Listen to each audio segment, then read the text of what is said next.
Dim the lights, grab a snack, and try to relax. But don't say I didn't warn you.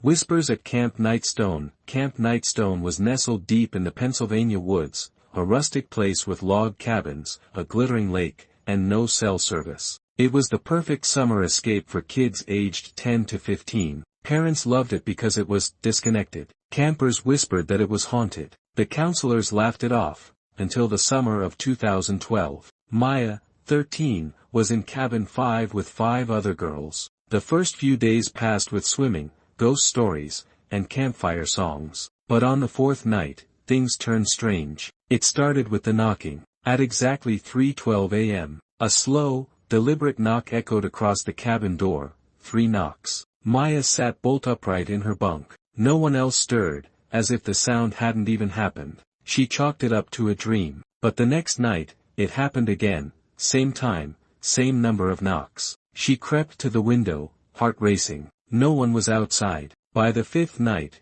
2 other girls had heard it too. They were scared enough to mention it to their counselor, Erin, who insisted it was probably a prank from the boys' cabin. She even offered to stay in the cabin that night. The girls agreed, relieved. At 3:12 a.m., the knocks came again, louder this time. Erin leaped from her sleeping bag and flung the door open. Nothing, just thick darkness and the sounds of the forest. That morning, Erin checked with the boys' counselor. None of the boys had been out of bed. She laughed it off nervously but avoided eye contact. That afternoon, one of the girls, Becca, found something behind the cabin, 3 deep scratches on the tree closest to their window. They looked too wide to be from any animal local to the area. Erin said it was just an old mark from a bear, but she looked pale. That night, Becca didn't talk much. On the 7th night, the whispers started. At first it was soft, unintelligible murmurs. Then they got clearer. Maya lay frozen in her bed as a voice,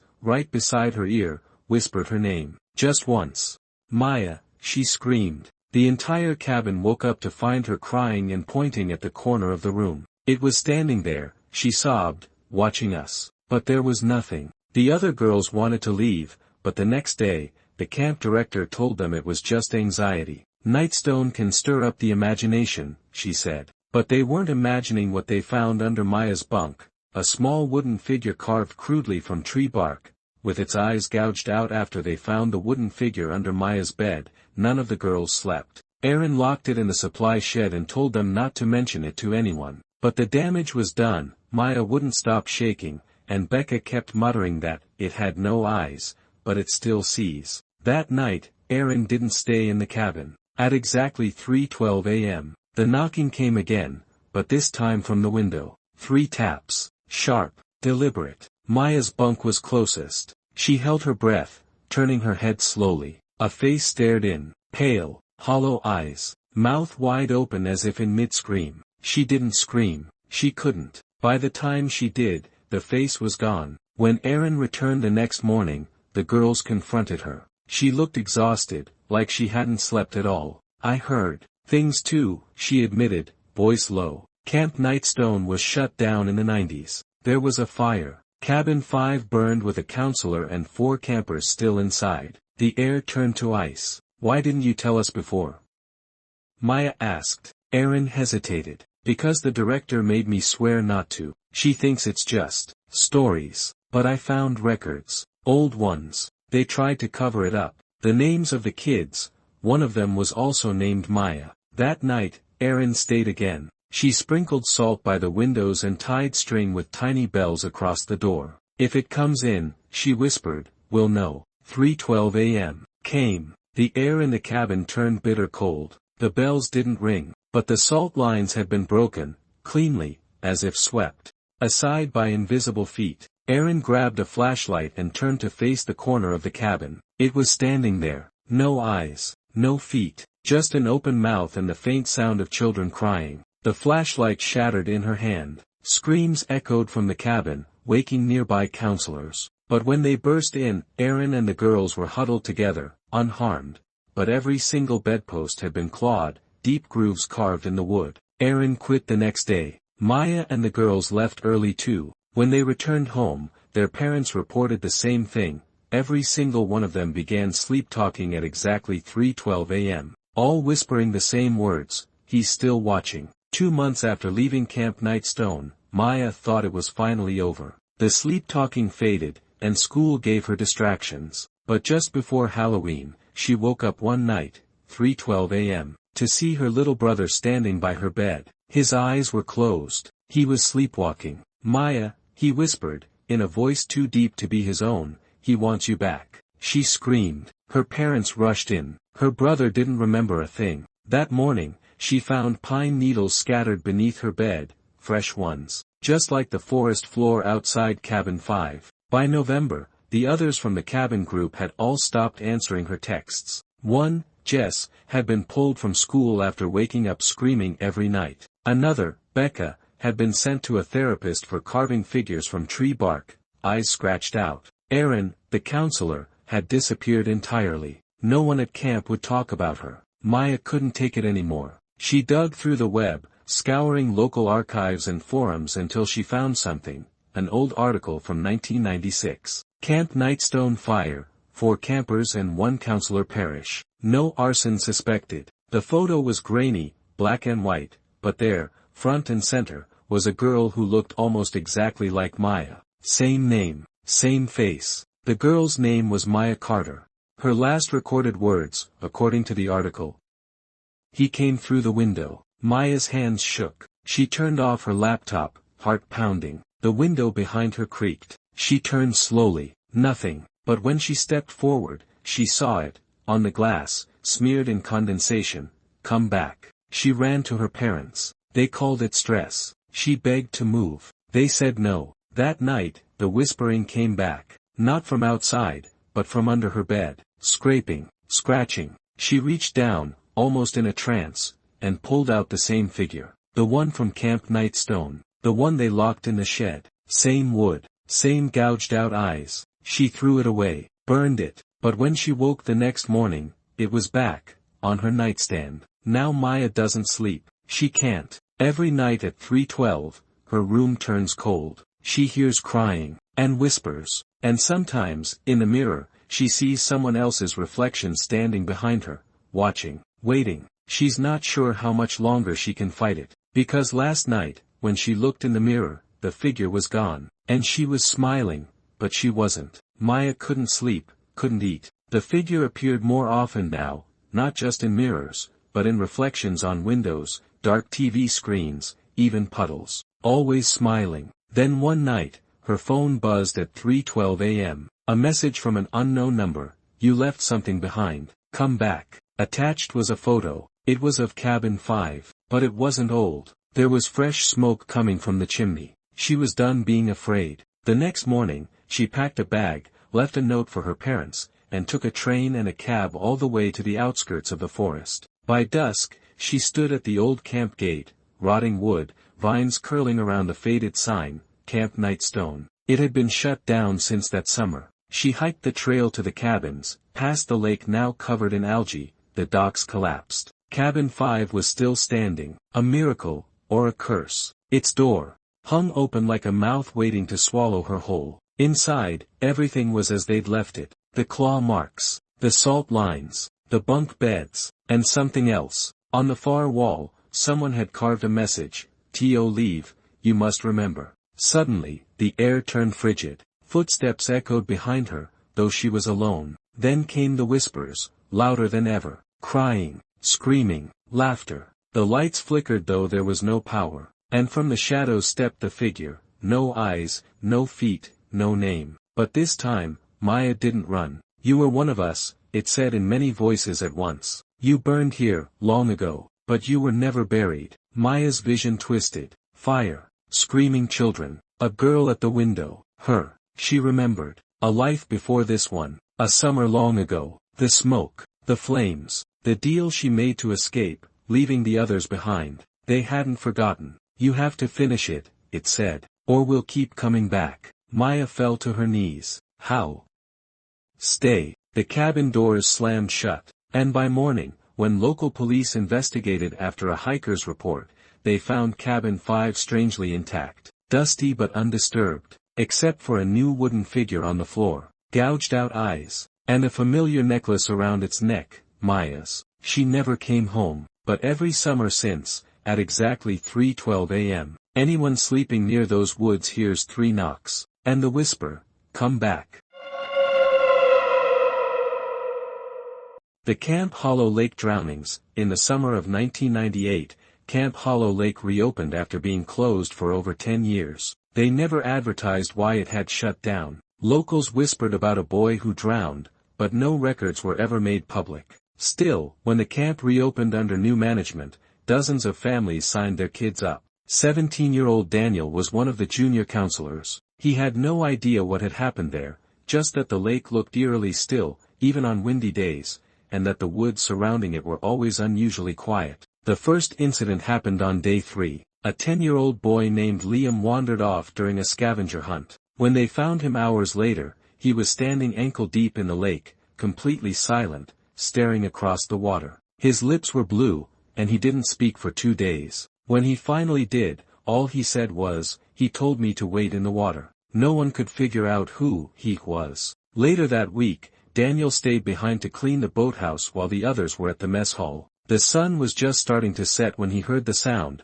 soft splashing in the lake. He stepped outside. No boats, no swimmers. Then he saw it. A pale boy, maybe 12, standing waist-deep in the lake, facing away. Not one of their campers. His skin looked gray, almost rotting. Daniel shouted, but the boy didn't move. He turned to get help, but when he looked back, the boy was gone. The next morning, Liam was missing again. They found him near the dock, soaked, shivering, but alive. All he said this time was, he doesn't like people leaving. Daniel was disturbed. He searched online that night using a payphone and his brother's calling card. He found an old archived article, "Local Boy Drowns in Hollow Lake After Counselors Dismiss Report of Lake Friend," dated 1987. The boy's name was James. The photo showed a pale, dark-haired kid with sunken eyes. It was the same face Daniel had seen in the water. And James had drowned exactly 11 years earlier. To the day. After reading the article, Daniel couldn't sleep. Every time he closed his eyes, he saw that pale boy in the water. In the morning, he confronted the head counselor, Gina, showing her the newspaper clipping. She turned pale. "Where did you get this?" "Online," Daniel said. "Why didn't anyone tell us a kid died here?" Gina hesitated. "It was an accident. That's all anyone said. They told us it wasn't active anymore." Daniel didn't like that word. She didn't answer. That night, Daniel stayed up, watching the lake from the dining hall window. Around 2:43 a.m., the fog rolled in thick and sudden. Then he heard it, splashing. He rushed to the dock. No campers should have been out, but someone was in the water, thrashing, gasping, like they were drowning. Daniel grabbed a life ring and sprinted onto the dock, calling out. Then he saw who it was. Liam. But Liam wasn't struggling. He was standing perfectly still, submerged up to his chest, looking straight ahead. Daniel shouted his name. Liam slowly turned, and smiled. But it wasn't his smile. His eyes were wide and glassy, and his lips were too pale. Daniel froze. Then Liam whispered, "He says you belong here now." Hands shot out from the water, gray, bloated, cold. They grabbed Daniel's ankle. He fell hard onto the dock, scraping his arm. The hands pulled, trying to drag him into the lake. He kicked and screamed, but the hands wouldn't let go. Just as the water hit his chin, a flashlight beam hit the dock. Gina's voice, "Daniel." The hands vanished. Liam collapsed in the shallow water, unconscious. The next day, Gina pulled Daniel aside. "You saw him, didn't you?" she asked. Daniel nodded. "He's been waiting for a long time," she whispered. "He picks someone new every few years. A camper, a counselor, doesn't matter. What does he want?" She looked out over the still lake. To not be alone. Gina told Daniel to keep what happened quiet. The more people talk about him, the more power he has. The lake listens. Daniel wanted to leave, but he couldn't. Camp Hollow Lake was hours from the nearest town, and the camp van was, coincidentally, not working. They were stuck until the weekend pickup. The next night, another camper vanished. Her name was Haley, 12 years old, sweet, quiet. Her bunkmate said she'd gone outside to use the latrine and never came back. They found her shoes on the dock. neatly placed, facing the lake. Daniel dove in. Nothing. The water was black and bottomless, colder than ice. Divers were called, but the camp director didn't want police involved. Not yet. Probably just wandered off, he insisted. But everyone knew. Daniel went to Gina again. What is he? He demanded. James, the drowned boy. She finally told him. Back in 1987, James had been a lonely kid, bullied. His parents forced him to go to camp. He told a counselor, also named Daniel, that there was a friend in the lake who talked to him. The counselor laughed, told him ghosts weren't real. 2 nights later, James walked into the water and never came out. Some say he was taken. Others say he became something within the lake. Either way, he never really left. He wants friends, Gina whispered. He makes them stay. That night, Daniel found a trail of wet footprints leading to the cabin door. Inside his bed was a photograph, old, water-stained. It showed a group of campers by the lake, smiling. One of them was Daniel, but it was dated 1987. The face was identical to his. Same eyes, same jaw. Written on the back, "You forgot who you were." But he didn't. Daniel staggered back. Outside, the wind howled. And from the lake, a soft voice called his name, "Daniel, come home." Daniel didn't sleep.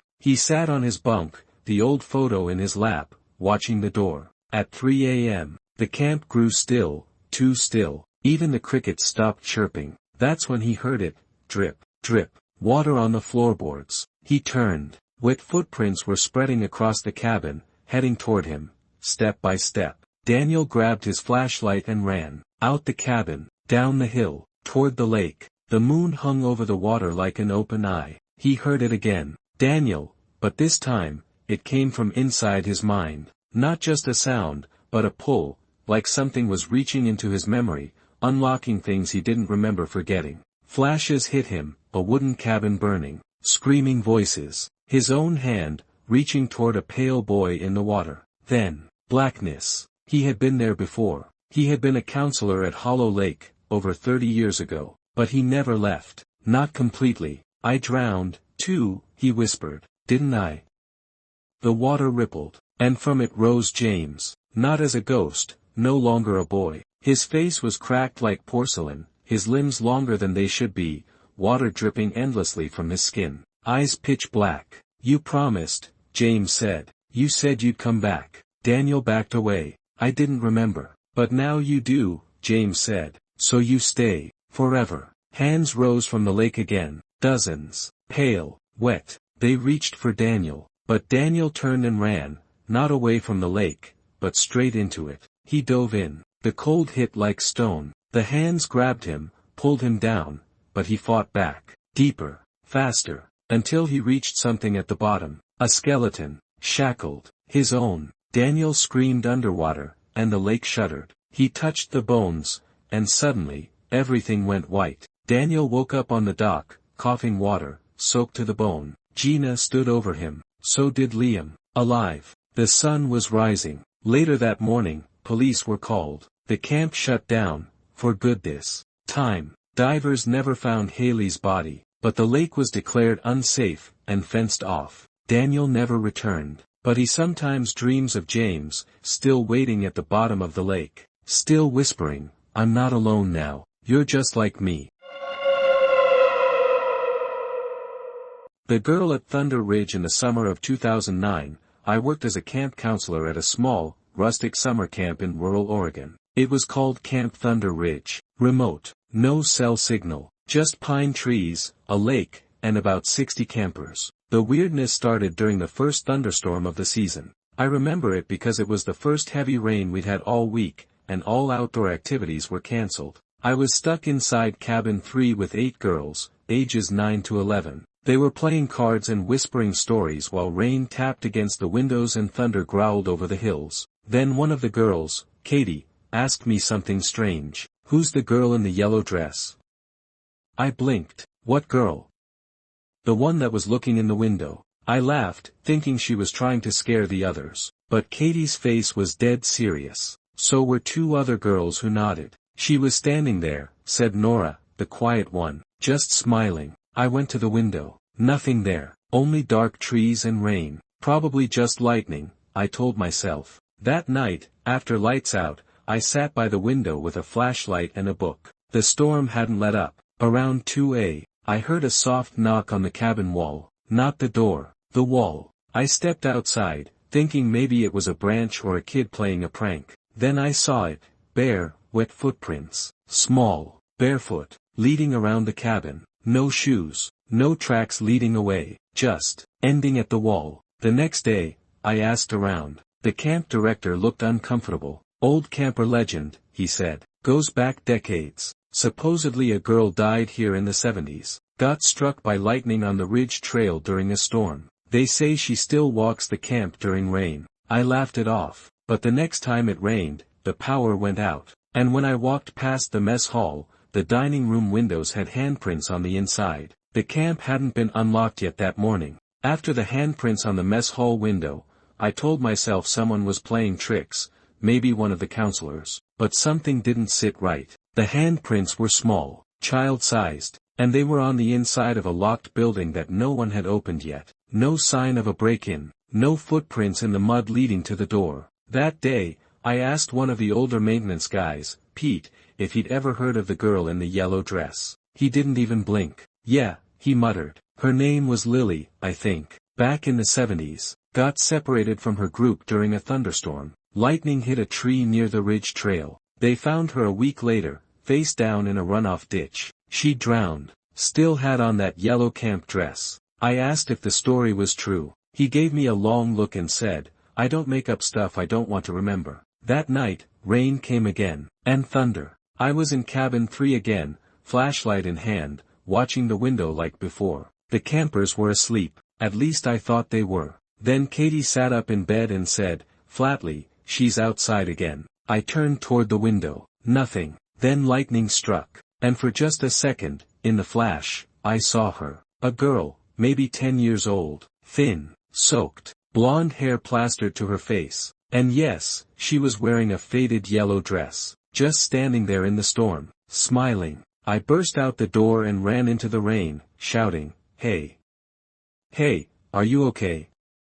Nothing, no movement, no one running away, just the storm. And when I reached where she'd been, no footprints, no girl. When I got back, Katie was crying. She said the girl told her, in a whisper, it's your turn to stay with me. I didn't sleep that night. In the morning, Katie was gone, vanished from her bunk. No sign of her in the woods, no tracks. The entire camp searched all day. They found her hours later, standing at the edge of Thunder Ridge, barefoot, in the rain, completely dry. She didn't speak, for days. When she finally did, she asked me one question, why didn't you help her?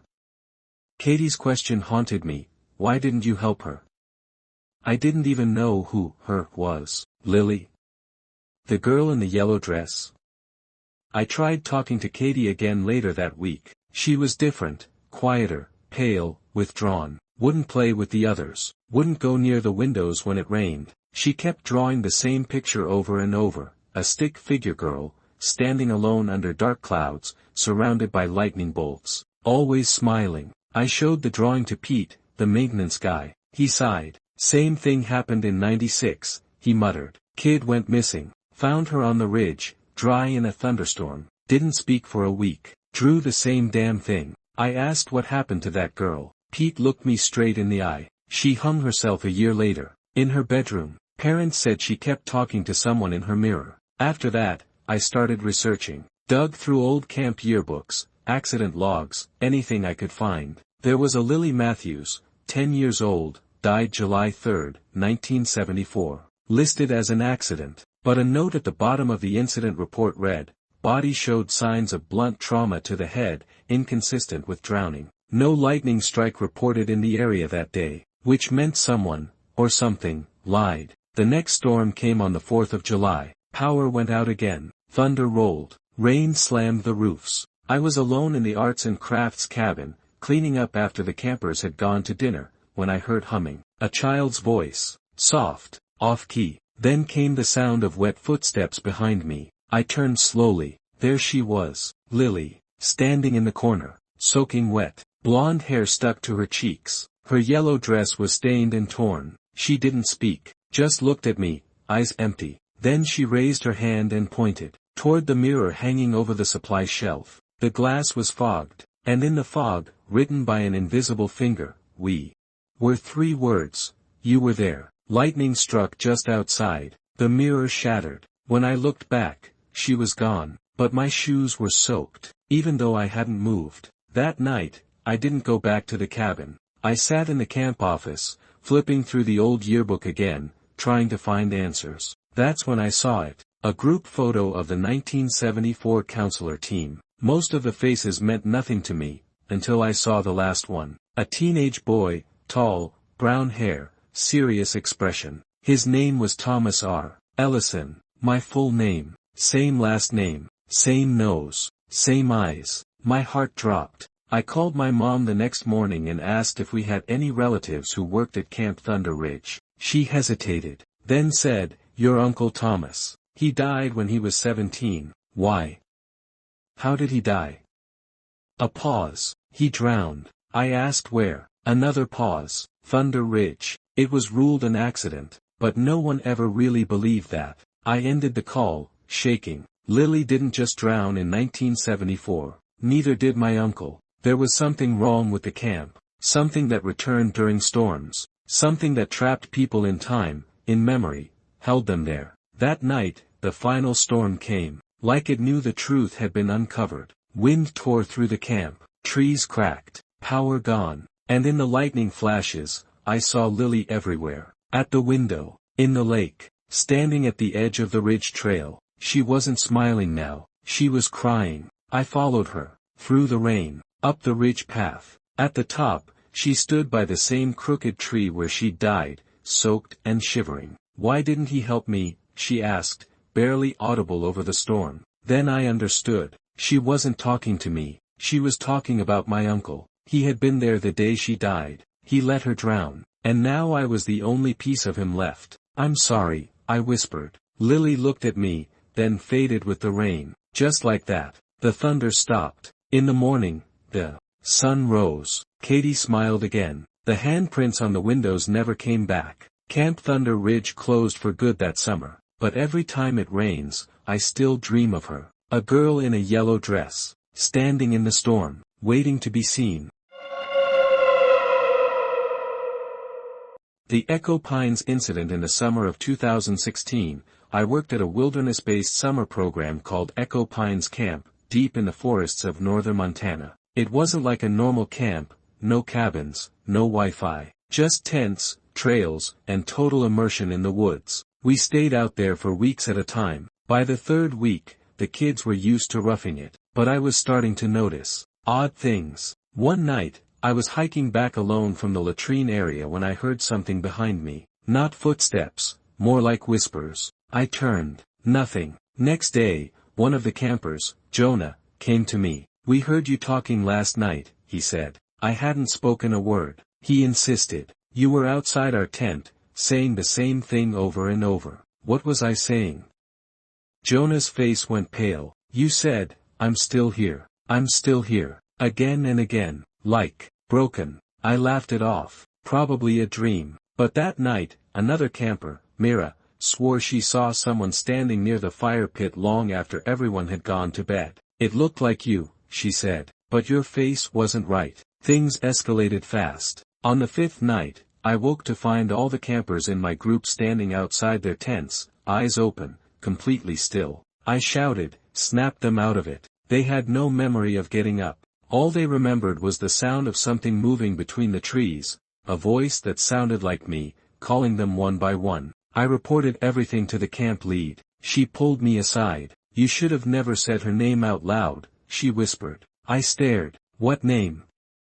"The first counselor who disappeared here, 2009, also named Mira. She got lost during a night hike and was never found. Some say she's still out there, trying to finish the hike." That night, Jonah disappeared. His boots were still by his tent, but his voice echoed from the forest, and it sounded just like mine. Jonah's disappearance hit hard. We scoured the woods all morning. Search and rescue teams came by afternoon, combing the pine trails and calling his name. But every time someone shouted, "Jonah," we'd hear it bounce back in a perfect echo, except sometimes, it came back before the shout ended. Too fast, too clear, like something out there was mimicking us, not reflecting us. By evening, the camp director ordered a full lockdown. We weren't allowed to leave our section of the forest. No more hikes. The fire pit was off limits. But honestly, we were too scared to sleep anyway. That night, around 3 a.m.,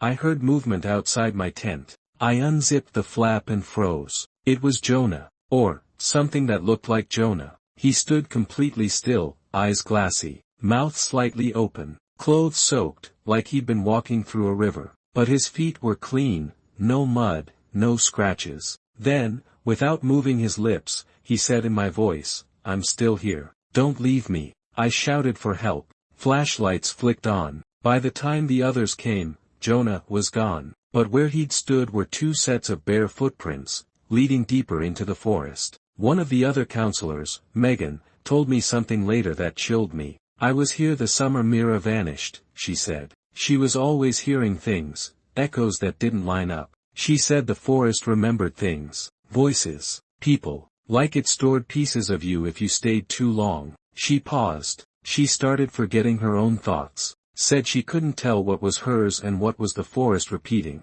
That night, I couldn't sleep. I kept hearing whispers. Some sounded like Jonah. Some sounded like Mira. But one of them, one low, dry, familiar voice, sounded exactly like me. And it was whispering things I'd never said. I started writing everything down in a journal, just to keep track of what was real and what wasn't. I'd wake up some mornings and find pages filled with words I didn't remember writing, just the same phrase, scrawled over and over, "Don't follow the echo." Other counselors were breaking down. Megan locked herself in her tent for 2 days. One of the older kids claimed the trees moved at night, closer than they had been before. We laughed it off, until someone mapped the tree line and compared it a day later. They were right. The trees were shifting, or we were. I started forgetting things, simple things. My tent layout, where I left my boots, the name of one of my campers. Then I began remembering things that never happened, like long hikes I never took,